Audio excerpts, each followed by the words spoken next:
Bismillahirrahmanirrahim. Assalamualaikum warahmatullahi wabarakatuh. Alhamdulillahirabbil alamin. Allahumma shalli ala Muhammad wa ala ali Muhammad. Rabbi syrah li sadri wa yassir li amri wahlul 'uqdatam min lisani yafqahu qawli. Perkenalkan, nama saya Saharudin. Saya adalah Direktur PT Rumah Madu Aisyah, pemilik brand Madu Koloni, sekaligus founder Foran. Hari ini saya tidak ingin mengajarkan teori marketing karena teori sudah banyak. Saya ingin berbagi pengalaman tentang satu perubahan cara berpikir yang membuat saya menyadari bahwa pertumbuhan bisnis tidak selalu berasal dari pelanggan baru. Justru seringkali pertumbuhan terbesar berasal dari pelanggan lama yang kita rawat dengan baik.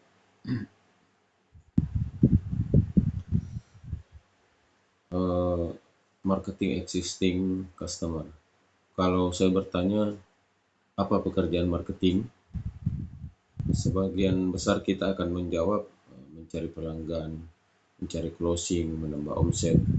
Ya, jawaban itu benar, tapi belum lengkap. Karena setelah pelanggan membeli, pekerjaan marketing sebenarnya baru dimulai. Kalau pelanggan hanya membeli sekali, maka kita harus mengeluarkan biaya lagi untuk mencari pelanggan berikutnya. Tapi kalau pelanggan membeli berkali-kali, biaya pemasaran kita menjadi jauh lebih kecil. Maka fokus hari ini adalah bagaimana menjaga pelanggan yang sudah Allah titipkan kepada kita melalui usaha yang kita jalankan. Jadi yang pertama itu retensi pelanggan. Jadi penelitian dari Frederick Rizal, beliau menemukan bahwa meningkatkan retensi pelanggan hanya 5% saja dapat meningkatkan keuntungan perusahaan sebesar 25 sampai dengan 95%. Tentu angka ini luar biasa. Jadi coba bayangkan kalau misalnya retensi pelanggan bisa naik di atas dari 5%, 10%, 15, 20. Jadi tentu data ini begitu sangat mencengangkan ya. Jadi seringkali yang membuat bisnis tumbuh bukan jumlah pelanggan baru, tapi jumlah pelanggan tetap kita yang tetap bertahan. Maka ukuran keberhasilan bisnis bukan hanya banyaknya pelanggan, tetapi berapa banyak pelanggan yang kembali membeli. Jadi 3 hal yang harus kita perhatikan. Yang pertama yaitu kita harus tahu dulu pentingnya menjaga loyalitas pelanggan. Yang pertama. Yang kedua, pahami tadi kalau sudah tahu ya, pahami bahwa membina pelanggan lama itu lebih efisien dibanding dengan senantiasa mencari pelanggan-pelanggan baru, menghadirkan pelanggan baru. Itu membina pelanggan lama itu jauh lebih efisien. Kemudian yang ketiga, kita harus sadar bahwa omset itu tidak selalu dari pelanggan baru. Jadi kita harus sadar bahwa omset itu tidak selalu dari pelanggan baru. Maka strategi bisnis kita akan berubah. Tidak hanya sibuk mencari pelanggan baru, tetapi mulai menjaga hubungan dengan pelanggan lama. Ya, karena itu tadi, omset tidak selalu berasal dari pelanggan baru.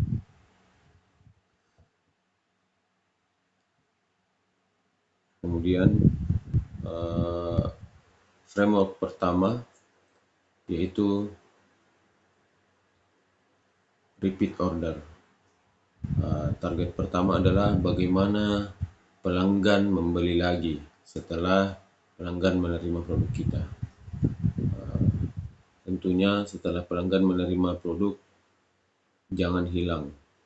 Kemudian hubungi kembali, tanyakan kabarnya, tanyakan apa manfaat produk, kemudian ucapkan terima kasih. Atau pelayanan setelah transaksi itu lebih penting daripada pelayanan sebelum transaksi.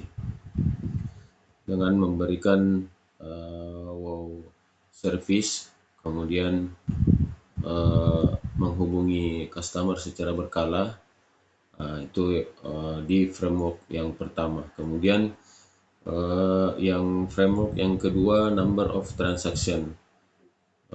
Bagaimana agar pelanggan membeli lebih sering atau lebih banyak. Kemudian bagaimana meningkatkan frekuensi belanja dengan bundling.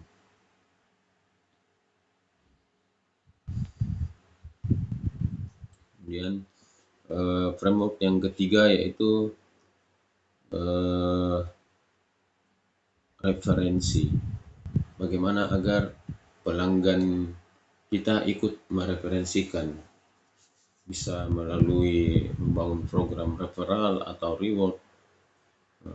Tapi yang ketiga ini harus dilandasi dengan kejujuran bahwa memang customer kita itu merasa puas dengan produk kita, karena tidak mungkin dia mereferensikan produk kita ke orang-orang terdekatnya kalau dia sendiri tidak merasa puas dengan produk yang kita hasilkan. Dan pelanggan yang puas itu akan lebih dipercaya dibanding iklan-iklan yang lewat-lewat. Itu lebih powerful biasanya.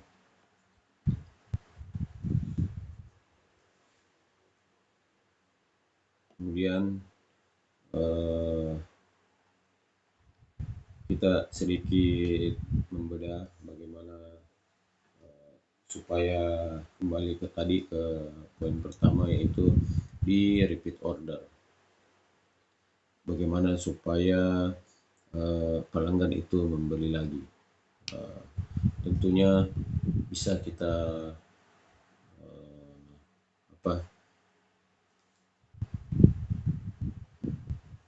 berikan tentunya service excellent atau service yang membuat mereka akan terus kembali. Kemudian bagaimana meningkatkan transaksi baik dari lebih sering maupun lebih banyak, yaitu bisa dengan program bundling. Misalnya dua produk kita ditawarkan dengan bersamaan dengan harga yang mungkin relatif lebih murah dari yang biasanya. Kemudian bisa juga lewat bonus, misalnya setelah transaksi 10 kali maka pelanggan akan dapat 1 kali free. Nah, itu juga banyak yang menjalankan seperti itu. Kemudian bagaimana supaya pelanggan mereferensikan produk kita, yaitu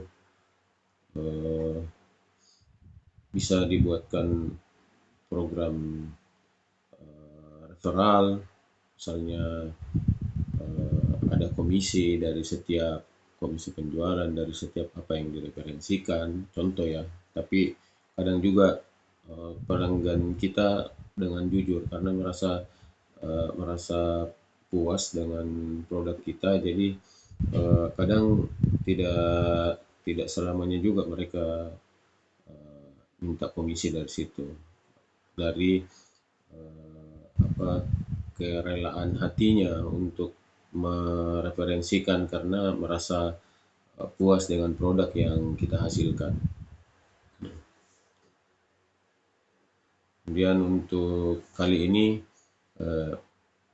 PR kita di bisnis yaitu yang pertama, analisa realitas usaha. Bagaimana kita merumuskan strategi repeat order, kemudian number of transaction, bagaimana supaya membeli lebih sering dan lebih banyak, kemudian dan bagaimana merumuskan program referral tadi, program agar supaya pelanggan kita mereferensikan produk-produk dari kita. Lalu praktekkan untuk meningkatkan loyalitas pelanggan. Kemudian untuk PR leadership itu bagaimana kita terapkan daily accountability, kemudian bagaimana mendampingi KPB turunan aktif di kegiatan chapter dan quality time bersama keluarga. Kemudian untuk PR spiritual itu bagaimana meningkatkan sholat duha, qiyamul lail, subuh berjamaah, tilawah dan sedekah. Jadi ini menurut quotes dari Philip Kotler bahwa iklan terbaik adalah pelanggan yang puas. Jadi sekali lagi, dengan kepuasan pelanggan, maka itu adalah iklan terbaik yang kita miliki. Dengan puasnya pelanggan, maka kita atau produk kita akan direferensikan kepada orang-orang terdekatnya, dan itu jauh lebih murah, jauh lebih powerful, dan jauh lebih efektif iklannya dibanding beriklan. Contohnya saat ini yang banyak digunakan beriklan itu misal ads baik itu FB, IG, Shopee, semua ads itu jauh lebih mahal. Untuk biaya-biaya mendatangkan pelanggan baru itu jauh dibanding kita membina pelanggan lama kita.